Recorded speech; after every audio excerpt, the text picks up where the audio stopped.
Hello everybody, and welcome to this next part of the tutorial. My name is Sergio Botello. I'm the Chief Software Architect at RocketML, and along with my colleague Santi Adavani, who is CTO and co-founder of RocketML, we're going to look at the problem of CNN-based forward PDE solvers for the Poisson equation in 3D. So a quick outline of the tutorial. I'm going to just recap what the Poisson equation looks like in 3D in particular, and then jump into the formulation of this problem as a Neural PDE solver, discuss the network, the neural network used, loss function, input data, and so on. And then focus a little bit on the challenges of going from 2D to 3D. You've seen how this is done in 2D, so what are the challenges going to 3D, for example, like the memory requirements, and show how distributed deep learning can come to the rescue here and alleviate these issues. Then I'll show our scaling results of using our tool, RocketML, to train a 3D PDE solver in parallel, and also results, numerical results, showing how the model performs at high resolutions like 256 cubed and 512 cubed, and the latter actually using the method of multigrid or hierarchical training. Then on the latter part of the tutorial, there's a hands-on demo where I'll show how RML-DNN and its inference server, RML inference server, can be used to solve the Poisson equation as an inference problem by running inference on a trained model. Santi actually will go over the Python code to do distributed deep learning training of a 3D Poisson solver, both from scratch and using the method of multigrid. So that's the Poisson PDE defined over some region D, and we choose D to be a three-dimensional hypercube, so a cube, a unit cube, and the function nu of x is some non-uniform function of position that models the diffusivity or permeability of the material. And in terms of boundary conditions, we choose to apply Dirichlet boundary conditions along the x-axis, so u at x equals 0 is constant, equal to 1, and u at x equals 1 is 0, and on the other four surfaces, we apply homogeneous Neumann boundary conditions. The diffusivity is written like this, so it's parametrized by these two parameters, omega and lambda, which are just vectors of real numbers. And we choose the sum here to have four terms, so these are just four-dimensional real number vectors. And the function psi encapsulates the position dependence, the spatial dependency. It's this sinusoidal function of x, and we have xi x, xi y, xi z. And when we take a look at this, the result of this are these non-uniform but highly symmetric structures like the one shown here. And as we're going to see in the next couple of slides, these will become the inputs to the neural network. Therefore, we should be able to generate multiple of these, and we do this by sampling over the domains of omega and lambda to generate multiple diffusivity maps that will become our input data. And finally, the loss function is where the secret sauce lies here, because we want a loss function that when trained, when minimized by training the network, teaches the network how to go from diffusivity as input to solution to the PDE as output. Okay, and there's different ways of accomplishing that, of formulating this loss. We choose one way that borrows from the classical finite element method to solve PDEs, which is we write the loss function as the residual of the PDE that you would obtain by using finite element methods. Okay, so in a nutshell, without going into too deeply into this, the way it works is we pretty much use the Galerkin method, the classical Galerkin method of finite element, and start off with an ansatz to the solution, this u of x, written in terms of basis functions phi k of x. And as it is typical, we take the PDE, multiply by some test function, integrate over the domain, and when you plug in the ansatz here and do some algebra, that's all part of the method, the Galerkin method. In particular, we integrate by parts. We obtain this energy functional that when minimized solves your PDE. Okay, so that's what we're going to take as our loss function. When we minimize this loss function, we're teaching the network how to solve the PDE because it encapsulates the Poisson PDE, the equation itself and its boundary conditions. So there's the method. That's the method in a nutshell. What we're left to do now is to choose a network to use, a neural network to train. And here there's a few requirements on this network. First, we want some network that takes some 3D structure of some size and spits out on the other side the same size, the same data structure with the same size, right? And also it's important that this network be size agnostic, so I can use any size and it just gives me the same size on the other end. And this will become clear later when we talk about multigrid. And the UNet network satisfies these two conditions. It is a fully convolutional network, so it's size agnostic. It doesn't have any dense layers. It only has convolutions, direct and transposed convolutions, pooling, and nonlinear activation functions. And it is a pretty standard network, widely used in problems of segmentation, image classification. So that's what we choose as our network for our PDE solver. And so that's the crux of the method. Okay, so before taking a look at results, I'd like to briefly discuss the computational aspects and challenges of going from training 2D networks to training 3D networks. In particular, the memory requirements can be pretty prohibitive, especially in the context of GPUs that have relatively small memory. Oftentimes, the problem will not fit on a single GPU, so you don't have enough memory to store the data plus all the intermediate tensors used doing forward and back propagation. So in this case, you have to either scale up, so upgrade your GPU if possible, get a bigger memory one, or distribute, scale out, get multiple GPUs that can work together. So just to motivate that need, here's an example showing the result of showing the peak memory in gigabytes that needed to train a UNet 3D of some depth for this, the size of the network, as a function of the size of the data, the linear size of the data of this 3D data. And as you can see, as you double the linear size from 64 cubed to 128 cubed samples, you already surpass the memory available in the RTX 6000 GPU, which is 24 gigabytes. And by doubling it just once more from 128 cubed to 256 cubed, you already surpassed all like state-of-the-art NVIDIA GPUs like the V100 and the A100 at 40 gigabytes. You'd need like 200 gigabytes memory.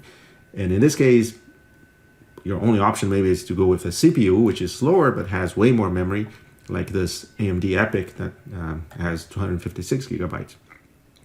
Or you distribute. So in such a case, you would need an architecture like this, where you have a cluster of multi-GPU nodes. So each one of these blocks is a node, and it has multiple GPUs inside. And by doing this, you're pretty much multiplying your available memory by the total number of GPUs in the cluster. And in a situation like this, you'd usually have a parallel file system that goes along with the cluster that for distributed I/O and an efficient high-speed network interface between these, like InfiniBand or so on. Now, in order to take advantage of an infrastructure like this, you have to be able to use distributed deep learning, which is how to train in parallel, train your network in parallel. And there's different flavors of distributed deep learning. In particular, the so-called data parallel strategy, which is the most commonly used, works like this. You take your input data, your samples of data to train the network with, and you split these not only into the usual mini batches, but you further split your mini batches into local mini batches, and you dispatch these to the workers, say to the processes that are going to run on individual GPUs. And at the same time, you replicate the model to be trained across these workers, right? So now, such that now each worker can train on this local subset of data independently of the others. So they do their whole usual thing. They do the forward pass over the network, the backward pass, compute the loss, and compute the gradient. And when they're ready with the gradients, they communicate to average these gradients, these local gradients, to produce a full global gradient, which then each worker uses to upgrade the parameters, to update the parameters of the network, right? So in such a way that they can work independently, in parallel, and only communicate the gradients and then use these gradients to update the parameters of the network. So that's, in a nutshell, how the data parallel strategy of distributed deep learning works. Okay, so now I'd like to take a look at some scaling results to train DiffNet, our 3D Poisson PDE solver, at high resolutions, so for large sizes of the diffusivity maps, in particular 256 cubed and 512 cubed. So as we discussed before, to train these on one GPU or one CPU even would be not only very memory intensive, but also prohibitively slow. So it would take forever to train a model in one machine, if you can train it at all because of memory requirements. So the way to go is to resort to distributed deep learning, and these are the results that I'm showing here. In particular, on the left-hand side, this plot shows both epoch times, so time per epoch of training, and the speed up to train a 4.2 million UNet 3D network using 1,024 samples per epoch of size 256 cubed on a cluster of NVIDIA Tesla V100 SXM2 servers, and these are machines with 8 GPUs per node. And we used up to 64 of those to a total of 512 GPUs. And this training was performed on Azure VMs, virtual machines of the Microsoft Azure infrastructure, using our homegrown RocketML deep learning solution, RML-DNN, that I'm going to discuss a little bit later, show more about it. But as you can see from the green line on this plot here, scaling of our infrastructure is very good. It scales almost linearly all the way to 512 GPUs, which shows as one consequence is you can actually reduce your training time all the way from 48 minutes, if you could do it on one GPU per epoch, all the way down to 6 seconds. So a reduction of 480 times in training time per epoch, in total training time. On the right-hand side, now we have the same idea, but now training with samples of size 512 cubed, which now would be even prohibitive on GPUs at all. We could not fit a sample of this size and perform forward and backward propagation for training on GPUs at all. So here we had to resort to or move to a cluster of CPUs instead, and this training was performed with a network of the same size, same number of parameters, with samples of size 512 cubed on a cluster of CPUs of type AMD EPYC 7742. And these CPUs have 256 gigabytes of RAM memory per node. And once again, this was done with RML-DNN, RocketML's deep learning solution. And again, scaling is very good. It scales virtually linearly all the way to 128 CPUs.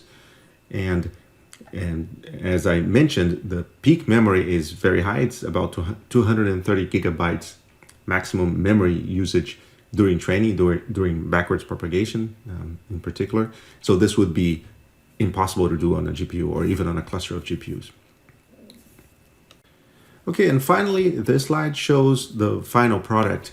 I mean, what you get after training DiffNet to convergence. In particular, this training was done with diffusivity maps of size 256 cubed on a cluster of 8 GPUs using some batch size of 16, a global batch size of 16. And the network was the same one I mentioned before, I showed before, 4.2 million trainable parameters. And as you can see from the loss plot, it took about 2,000 minutes to reach convergence, which was equivalent here to 400 epochs of training. And after 2,000 minutes, the loss basically stabilizes at this value of 0.02, which again shows that it would be pretty unfeasible to train this on a single GPU or single CPU because it took this long on 8 GPUs. And in the bottom pictures here show inference. So pretty much now, given a trained model, a model trained to convergence, if you have a diffusivity map, some structure like this one, you can forward this through the network, and on the other end, you get the solution to the PDE for that diffusivity. Right? That's that simple now. And the rightmost plot here shows the equivalent solution to that PDE with the same boundary conditions and all, done via a classical finite element method. And as you can see, the results are visually very close, pretty much indistinguishable. And in the demo that will come next, I'll show actually a more precise error analysis showing the comparison between these two and how close they are. But here, just out of visual inspection, you can see that they're very close, showing the power of this method to solve the 3D Poisson equation. For size 512 cubed, though, as we saw before, we cannot run those, we cannot train such a model on GPUs, so we have to go to CPUs, which are slower, so it would take a prohibitive amount of time to do training from scratch of DiffNet for diffusivity maps of that size. And that's where the method of multigrid or hierarchical training will come to the rescue, and that's what we're going to see next.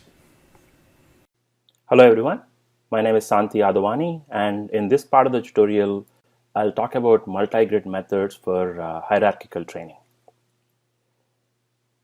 In the previous tutorial, my colleague Sergio covered how to do distributed deep learning to train large-scale 3D Neural PDE solver models.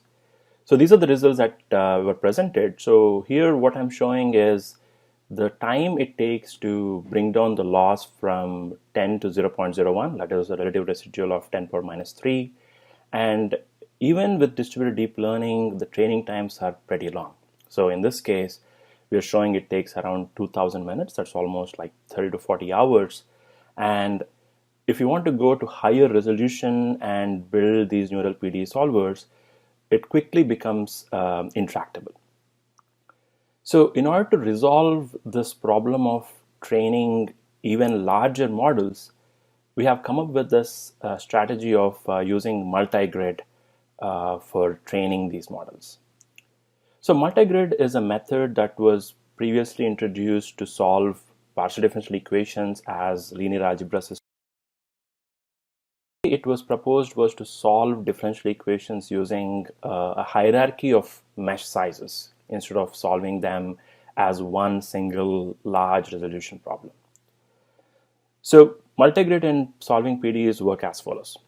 So you start solving the problem at a fine resolution, that is, let's say a 512 cube or 512 square, and you don't solve the problem completely. You basically take a few iterations of a linear solver, and you use that solution to project to a coarser grid.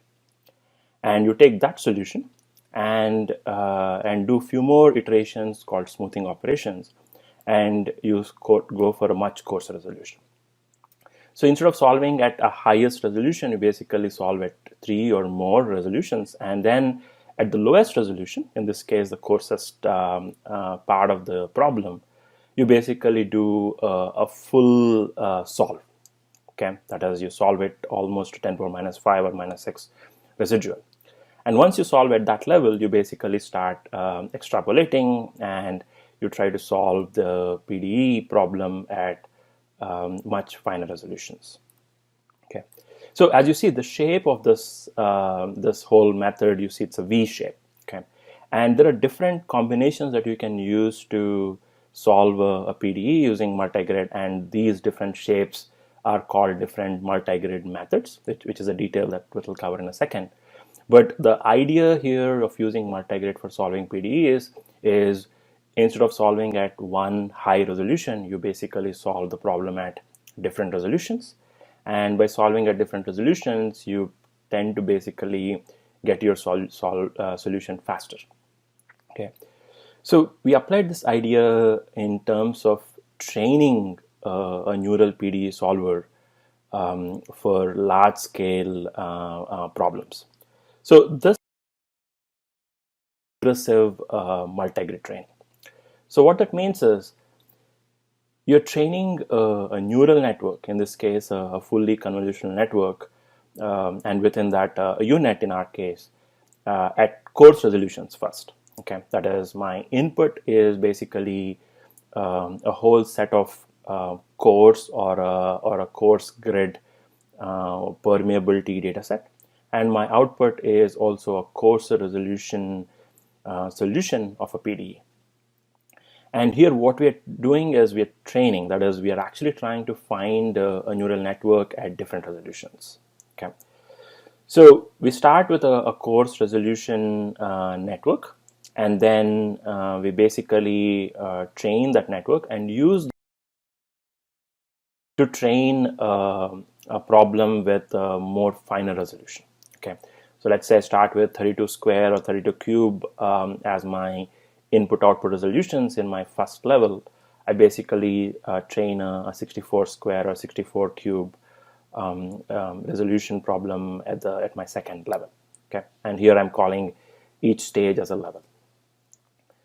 And then once I have a network trained at a medium resolution, then